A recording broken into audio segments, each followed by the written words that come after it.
for America? Was America. What? What's that? Europeans wanted to increase trade with China.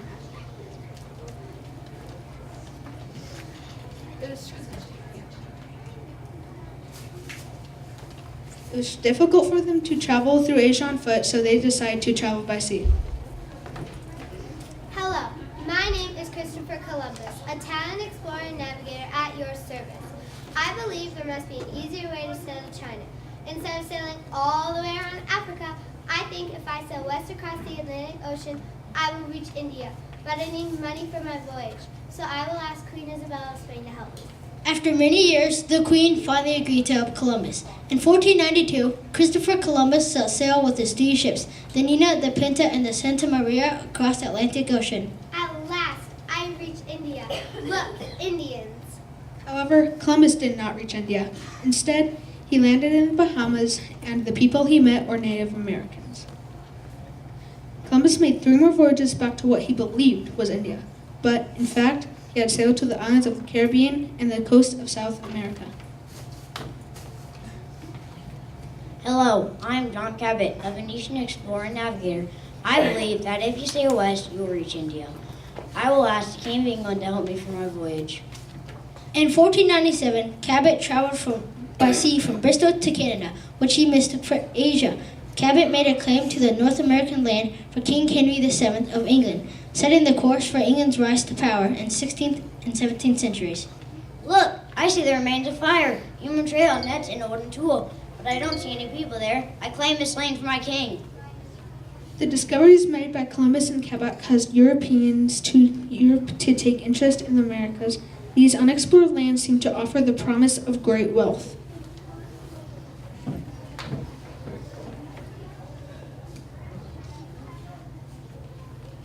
Hello, I am Ferdinand Magellan, a Portuguese explorer. I believe that if I sail west across the Atlantic and then go down to the coast of South America, I will find a sea passage to India. Magellan had reached the tip of South America and reached a new ocean, which he called the Pacific. Today, this is known as the Strait of Magellan. I am astounded at how large the Pacific Ocean is. He sailed as far as the Philippine Islands. Unfortunately, Magellan was killed in the battle between 2 native tribes. His crew continued their journey, ultimately completing the first round-the-world journey. Many more European explorers set across the Atlantic to the New World to claim land, gold, and other riches. However, they did not care that these riches already belonged to Native Americans. Many Native Americans lost their freedom and could not fight the powerful weapons nor the foreign diseases that the Europeans brought with them. The people in the land of the Americas would be forever changed by the arrival of the explorers. Revolution, revolution, the road to the American Revolution. War with England that we tried to avoid, but the fight for our freedom was the only solution. The American Revolution, revolution. What led us to a revolution? It started with the French and Indian War, which lasted 9 years and England paid for. So the king passes this act to get his money back. Taxing all paper was a liberty attack. Not fair, not fair. Colonies couldn't vote and had frustration. There will be no taxation without representation. What is this colonial history? What act required the Big Blue Seal? The Stamp Act. No taxation without representation.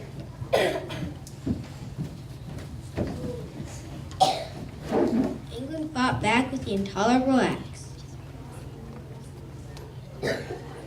Next came the enforcement of the Townshend Acts, which put poorly paid troops among the colonists' ranks. They took over churches without a roof overhead, and they took low-paying jobs that the colonists once had. Revolution, revolution, the road to the American Revolution. Angry colonists would tease lobster backs until one day the British shot back. What is this called in our history that shocked and united the colonies? It became known as the Boston Massacre. Revolution, revolution, the road to the American Revolution. The East Indian Trade Company was given a monopoly on tea.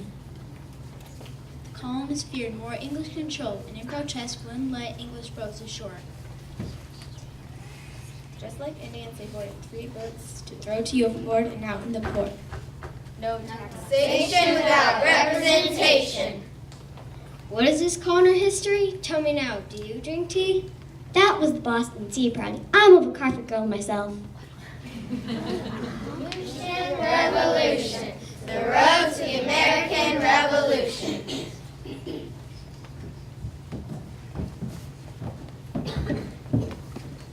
England fought back with the Intolerable Acts. Ending local self-government in Massachusetts and closing Boston commerce. Not fair, not fair. The colonies knew that the day would come when they had to fight to break from England. They stored up powder, cannonballs, and guns. They could get ready fast. They were Minutemen. The English attacked the Concord military store and the shot was heard around the world. Which battle in our history was the first to secure our liberty? It was the Battle of Lexington and Concord. Revolution, revolution. The road to the American Revolution. The Second Continental Congress wrote complaints to King George that couldn't be ignored. Equality and fairness they put into print, ideas they used to form the new government.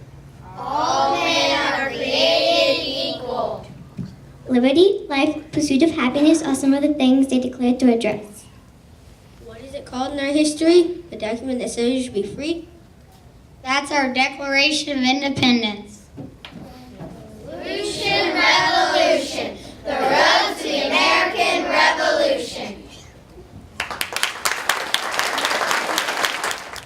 In the 1740s, the population of European Americans on the East Coast was rising. The British colonials looked to the west of the Appalachian Mountains for more space. These lands had traditionally belonged to Native American groups, but the French had also claimed them around 1750.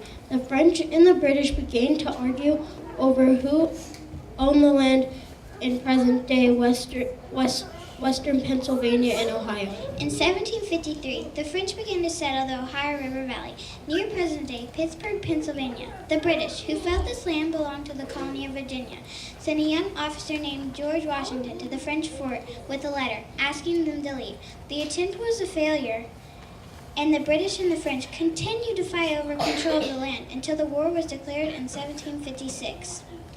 Most fighting in the French and Indian War took place in the Ohio River Valley. In the beginning, the French won several key battles, but by 1759, the British had gained most of their New York forts back and had started to capture forts in Canada. In the summer of 1759, the British laid siege to Quebec. The fighting lasted almost 3 months until the French surrendered in September 1759 in the Treaty of Paris in 1763 that ended the war. France gave up all of its land in North America to the British. The Cherokee tribe of the Native Americans had a proverb that taught, "Don't judge a man until you've walked a mile in his shoes." Being able to empathize means being able to understand another person's feelings without experiencing them for yourself at that particular moment. It is the ability to try and experience the world from another person's perspective. The French and Indian War was a struggle for control of much North America. The British, the French, and the Native Americans all had reasons for fighting in the war, and they each have their own perspective of events.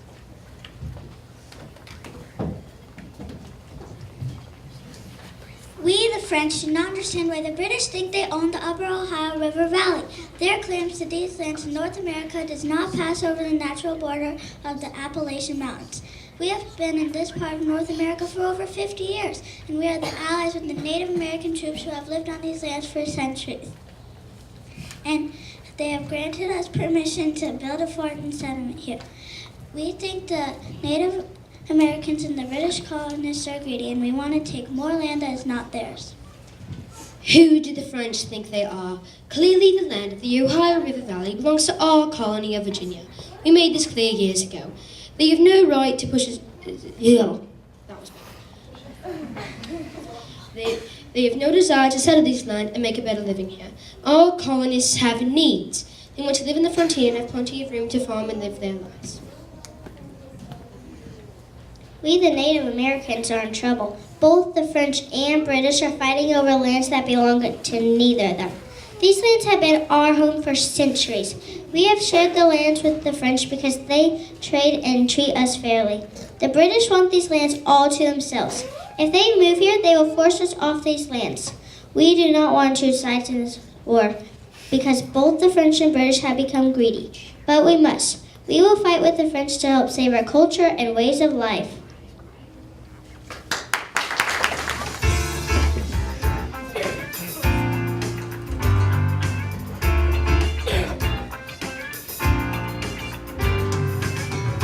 Constitution, the highest law of the land. The framers wrote it because united we stand.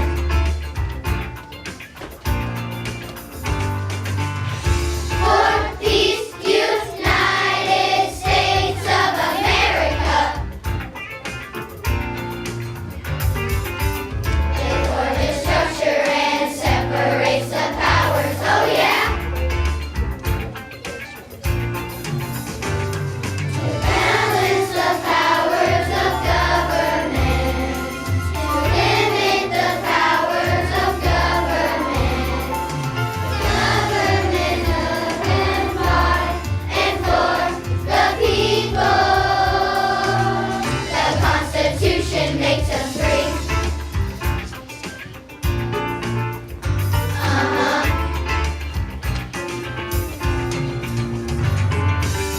The Constitution, the highest law of the land, to form a more perfect union. The framers wrote it because united we stand. Oh, for the blessings of liberty, for these United States of America. Important structure and separates the powers, oh yeah. Balance the powers of government, limit the powers of government, government of and by and for the people. The Constitution makes us free. The Constitution makes us free. The Constitution makes us free. Something was dreadfully wrong in the American colonies.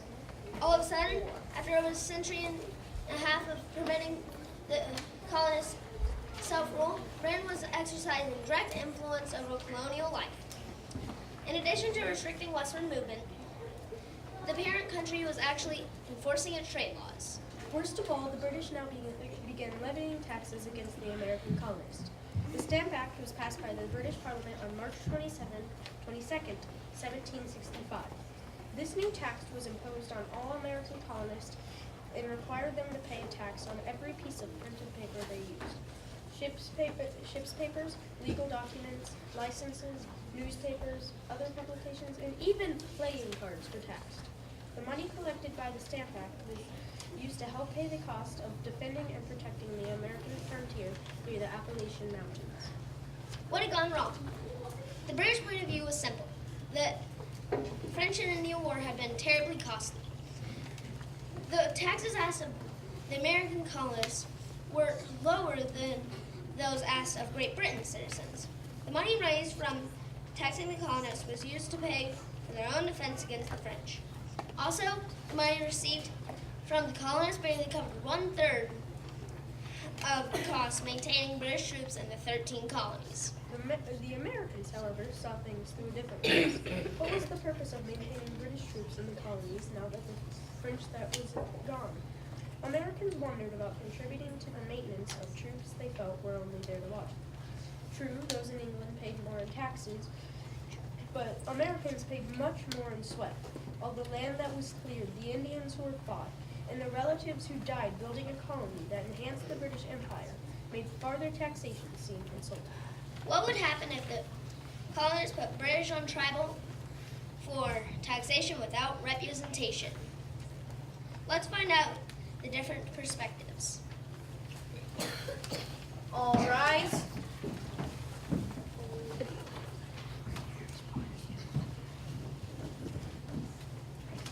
The court is now in session. Please be seated. I now call the case of the colonists versus Great Britain. This case is a lawsuit against Great Britain because of the many taxes forced upon the colonists without telling the colonists beforehand. Will the colonial representatives please stand? Put your right hand on your heart and your left hand in the air. You solemnly swear to tell the truth, the whole truth, and nothing but the truth. Colonists, you may be seated. Can we have your statement? We, the colonists, feel as though Britain is being unfair and cheating us out of our money. When Britain decided to tax us, we had no one speaking on our behalf. We had no representation at the meeting where they decided on these taxes. We had no say in these laws being forced upon us, so we should not have to pay our hard-earned money to Britain.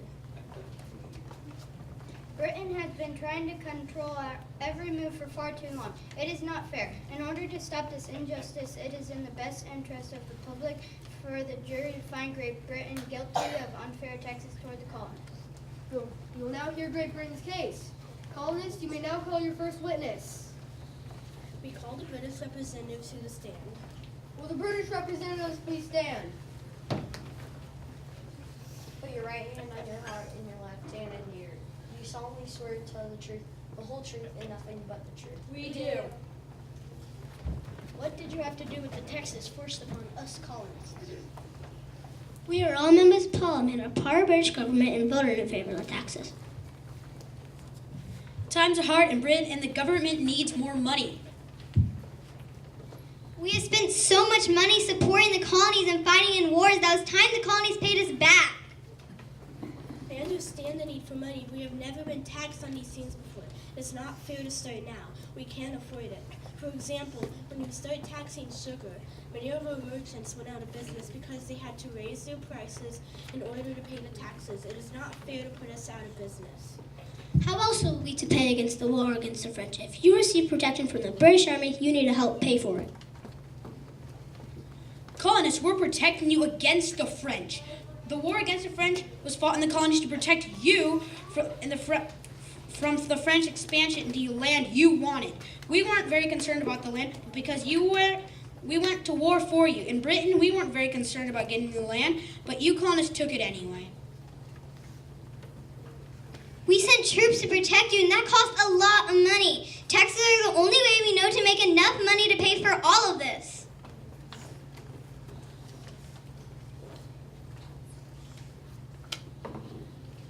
What about that stamp act? It's ridiculous to make us pay taxes for marriage certificates, newspaper pamphlets, or any court papers. You could have at least let us pick someone to represent us at this meeting of Parliament. We shouldn't be forced to pay taxes where we had no say. Ben Franklin has always spoken to us on your behalf. He has never told us that you were so unhappy. Yeah, in fact, Ben supported the Stamp Act at first. How are we supposed to know that he's so unhappy? Wait, Ben Franklin supported the Stamp Act?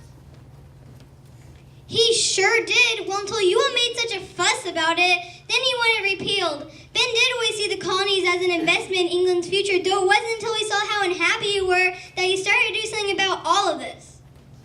Yeah, he really loved Great Britain most of the time. I think he spent too much time in England and not enough time in America to realize how you all really felt.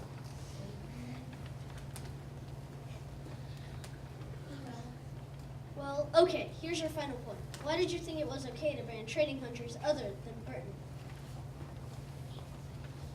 Yeah, that really hurt our business. How are we supposed to pay your taxes if you won't even let us make any money?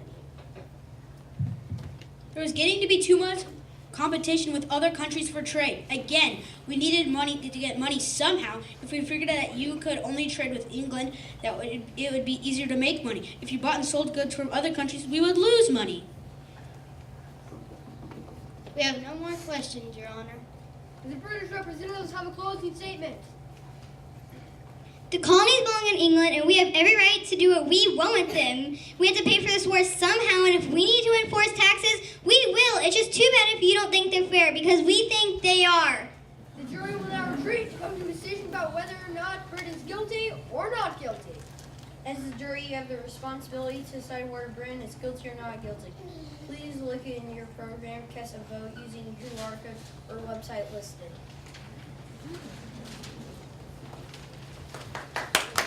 A dramatic reading of Paul Revere's Ride. Listen, my children, and you shall hear of the midnight ride of Paul Revere. On the 18th of April in 75, hardly a man is now alive who remembers that famous day and year. He said to his friend, if the British march by land or sea from the town tonight, hang a lantern aloft the belfry arch of the north church tower as a signal light. One if by land and two if by sea. And I, on the opposite shore, will be ready to ride and spread the alarm through every Middlesex village and farm for the country folk to be up and to arm. And then he said goodnight, and with muffled oars silently rowed to the Charleston shore. Just as the moon rose over the bay, where swinging wide at her moorings lay. The sun was set, British man of war, a phantom ship with each mast and spar. Across the moon, like a prison bar, in a huge black hulk that was magnified by its own reflection in the tide. Meanwhile, his friend through alley and street wanders and watches with eager ears, till in the silence around him he hears the muster of men at the barrack door, the sound of arms, the tramp of feet, and the measured tread of the grenadiers marching down to their boats on the shore. Then he climbed the tower of the old North Church, by the wooden stairs with stealthy tread, to the belfry chamber overhead, and startled the pigeons from their perch on the somber rafters that round him made masses and moving shapes of shade, by the trembling ladder steep and tall to the highest window in the wall, where he paused to listen and look down. A moment on the roofs of the town, and the moonlight flowing over all.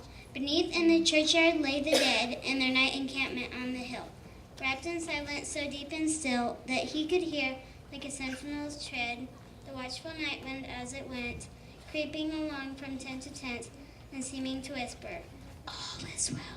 A moment only he feels the spell of the place and the hour, and the secret dread of the lonely belfry and the dead, for suddenly all his thoughts are bent on the shadowy something far away, where the river widens to meet the bay, a line of black that bends and floats on the rising tide, like a bridge of boats. Meanwhile, impatient to mount and ride, booted and spurred with a heavy stride, on the opposite shore walked Paul Revere. Now he patted his horse's side, now gazed at the landscape far and near. Then impetuous stamped the earth, turned and tightened his saddle's girth. But mostly he watched with eager search the belfry tower of the old North Church, as it rose above the graves on the hill, lonely, spectral, and solemn and still. And lo, as he looks on the belfry's height, a glimmer, and then a gleam of light. He springs to the saddle, the bridle he turns, but lingers and gazes till full on his sight a second lamp in the belfry burns. A hurry of hooves in a village street.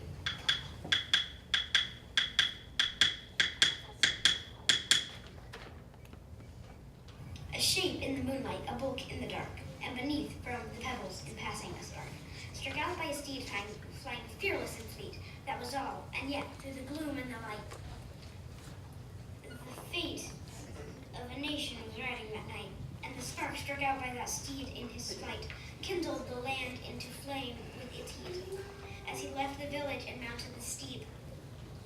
And beneath him, tranquil and broad and deep, is the mystic meeting the ocean tides, and under the alders that skirt its edge, now soft on the sand, now loud on the ledge, is heard the tramp of his steed as he rides.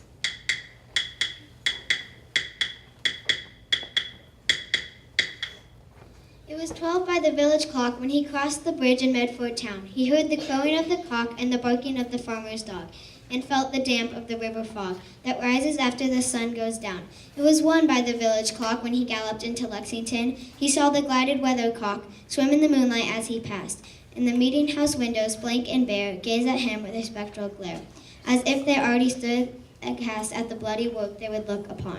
It was 2 by the village clock when he came to the bridge in Concord town. He heard the bleating of the flock and the twitter of the birds among the trees, and felt the breath of the morning breeze blowing over the meadows brown. And one was safe and asleep in his bed, who at the bridge would be first to fall, who that day would be lying dead, pierced by a British musket ball. You know the rest. In the books you have read, how the British regulars fired and fled, how the farmers gave them ball for ball, from behind each fence and farmyard wall, chasing the redcoats down the lane, then crossing the fields to emerge again, under the trees at the turn of the road, and only pausing to fire and load. And so through the night went Paul. So through the night went Paul afield, and so through the night went his cry of alarm. To every Middlesex village had fallen a cry of defiance and not of fear, a voice in the darkness, a knock at the door, and a word that shall echo forevermore.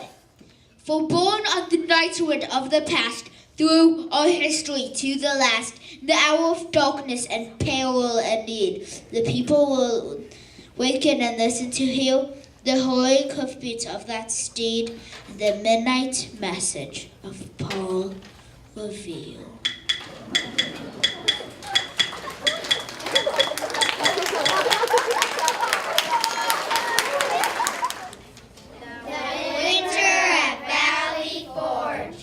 The Continental Army camped at Valley Forge while British forces stayed in the city of Philadelphia. Freezing temperatures, blizzards. Men stayed in crude log cabins. Food, medicine, and clothing were very short in supply. Men were cold, hungry, and many were sick. Only 20 miles away in Philadelphia, the British were warm, housed, fed, and clothed. It wasn't fair. A general cry throughout the camp among the soldiers, "No me, no me." They missed their families, worried about their farms. They were not an army. When the soldiers first arrived at Valley Forge, they numbered around 11,000 men, but by the end of winter, only 6,000 men were left. Around 2,500 men had died from starvation, cold, and disease. Another 2,500 had deserted the army and gone home. But these challenges toughened in 6,000 Continental soldiers who remained at Valley Forge with General George Washington. Those courageous men who persevered were patriots despite suffering. The 6,000 soldiers that remained returned to one of the best fighting forces on the continent. Perseverance and courage. Sometimes when life is not fair, we find ourselves unequal circumstances. Embracing the challenge can make us stronger, just like those patriots did long ago. That winter at Valley Forge.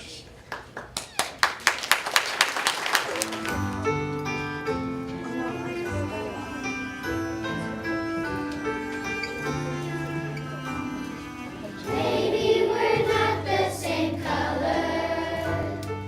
Maybe we're not the same race. Maybe we don't have the same beliefs or live in the same kind of place.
mock trial, in a supposing turn of events, Britain is not guilty. Wow, I did not expect that, honestly. Yeah, that's. Even though I was part Britain, no.